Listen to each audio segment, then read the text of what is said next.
नरसी नामदेव येथे digital media संपादक पत्रकार संघटनेच्या कार्यकारी सदस्यपदी केशव अवचार।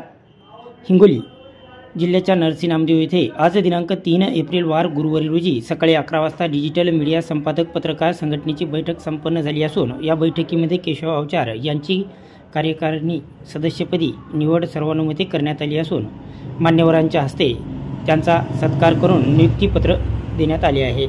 यावेळी गटनेते तथा नगरसेवक अमोलभाऊ तिडके, सेनगाव तालुका अध्यक्ष महादेव हरण, सेनगाव तालुका उपाध्यक्ष मोहन कांबळे, सापडगावचे सरपंच वसंत अवचार, सामाजिक कार्यकर्ते मनोज हजारे, गजानन ठोंबरे, गौरव गवळी यांच्यासह पदाधिकारी उपस्थित होते व पुढील वाटचालीसाठी केशव अवचार यांना शुभेच्छा देण्यात आल्या आहेत।